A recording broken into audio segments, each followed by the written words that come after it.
जेनेटी train 14 जून 1911 Italy के शहर रोम की एक ट्रेन कंपनी अपनी ट्रेन की पहली यात्रा के लिए 100 लोगों का चुनाव करती है। क्योंकि ये ट्रेन का पहला ट्रायल था, इसलिए कंपनी अपने प्रचार के लिए और अपने मुफ्त में एक खूबसूरत ट्रेन के सफर का आनंद दिलाने के लिए ट्रेन में उन सबके खाने पीने की चीजों का इंतजाम भी करती है। साथ ही उन सारे यात्रियों की वापसी का भी पूरा इंतजाम किया जाता है।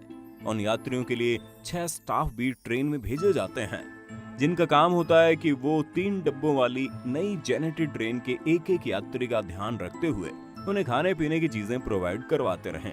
इस तरह ट्रेन में कुल 106 लोग मौजूद होते हैं।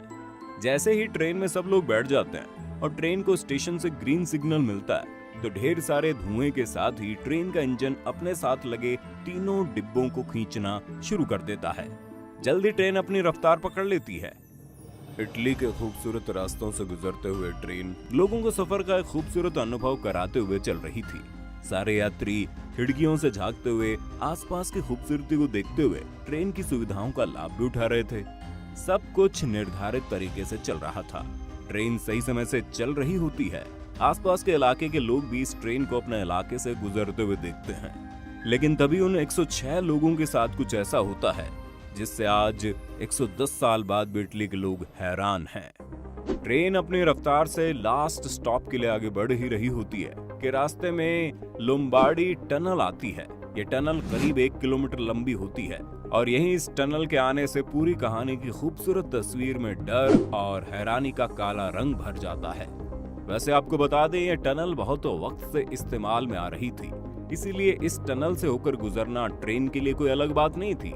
इसी कन्वेंशनल रास्ते पर ट्रेन पूरे शान से टनल में एंटर करती है। लेकिन दोस्तों, अब अपने कान खोलकर सुनना कि ट्रेन टनल के एक सिरे पर एंटर तो होती है, लेकिन टनल के दूसरे सिरे से बाहर नहीं आती और यहीं पर पूरे इटली के होश उड़ जाते हैं।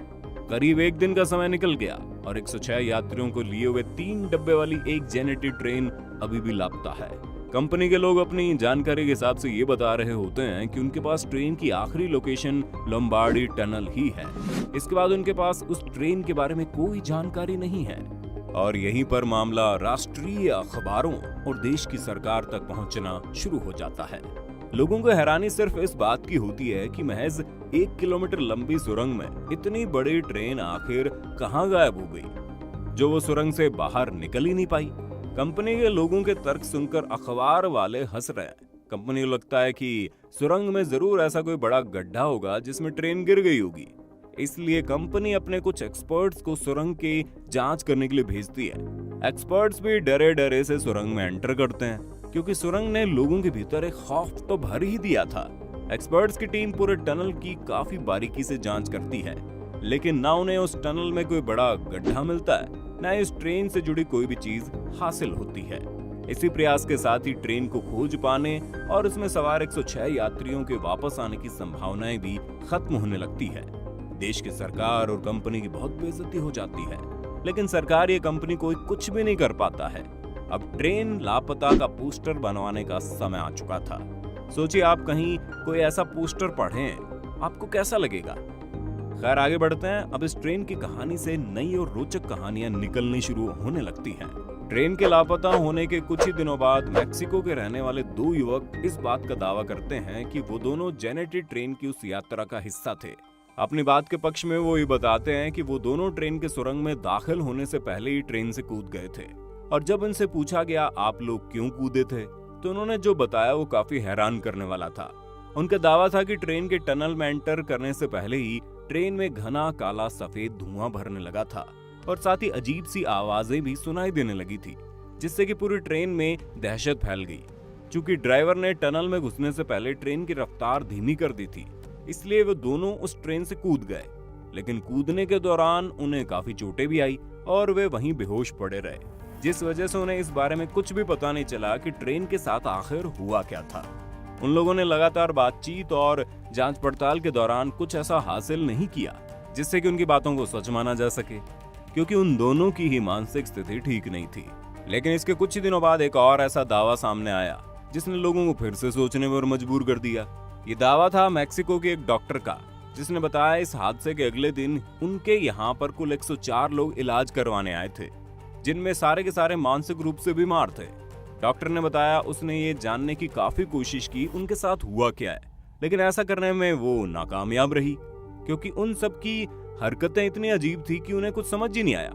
इस दावे पर इटली भरोसा नहीं कर पा रहा था, लेकिन जैसा कि डॉक्टर ने कहा था कि कुल 104 लोग थे, जिनमें से अगर पहले दावा करने वाले दोनों लोगों को जोड़ दिया जाए तो ये संख्या कुल यात्रियों की संख्या यानी 106 के बराबर हो रही थी।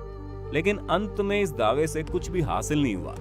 समय के साथ लोग इस ट्रेन हादसे को भूलने लगे थे और सारी जांच एजेंसियों ने भी खुद को समेटना शुरू कर दिया, और इसी के साथ ही हादसा एक गहरा राज बनकर ही रह गया।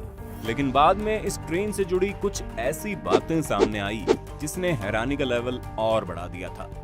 जैसे कि इस ट्रेन को अलग अलग समय पर अलग अलग जगहों पर देखा गया, जिसमें यूक्रेन, रशिया, मैक्सिको और इटली के कुछ शहर शामिल थे। इसको देखने का दावा करने वाले लोग जिस तरह से इसका हुलिया बताते थे वो हूबहू इसी जेनेटी ट्रेन के जैसा ही होता है। इसी के साथ एक और ऐसी बात इस ट्रेन के बारे में सुनने में आती है जो ज्यादा ही हैरान करने वाली है, लेकिन इस बात से इस ट्रेन की गुत्थी कुछ हद तक सुलझती हुई नजर भी आती है। हुआ कुछ यूं कि मैक्सिको में बिल्कुल ऐसी ट्रेन यानी जेनेटी ट्रेन को देखने के बारे में कहा जाता है, और वहां साल 1840 यानी जेनेटी के जन्म से करीब 70 साल पहले ही उसे मैक्सिको में देख लिया गया था।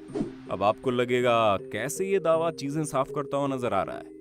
तो बात कुछ यूं है भाई साहब कि मैक्सिको के इस दावे के बाद एक्सपर्ट्स ने वही सोचा जो सोचना चाहिए था। उन्होंने ये बात कही शायद इस टनल में घुसते ही ट्रेन स्थान यात्रा को छोड़कर समय यात्रा पर निकल गई। इसी वजह से उसका कुछ पता नहीं चला और वो टनल के बाहर कभी निकली ही नहीं। और ये कारण था कि इस ट्रेन को 1840 में मैक्सिको में देखा गया, क्योंकि मुमकिन है कि वो टाइम ट्रेवल करके पास्ट में चली गई हो। आपको क्या लगता है आखिर इस ट्रेन के साथ क्या हुआ होगा? क्या सच में वो ट्रेन टाइम ट्रेवल का शिकार हो गई? हमें कमेंट में बताइए ना। अगर आज की ये वीडियो पसंद आई तो इसे लाइक करने के साथ साथ अपने दोस्तों और रिश्तेदारों के साथ शेयर कर देना। अगर ये वीडियो YouTube पर देख रहे हो तो चैनल को सब्सक्राइब करके बेल आइकन दबा दो। अगर Facebook पर देख रहे हो वीडियो तो Facebook पेज को लाइक कर दो। फिलहाल के लिए इतना ही, अभी के लिए हमें दीजिए इजाजत। आपसे मुलाकात होगी अगली वीडियो में। शुक्रिया।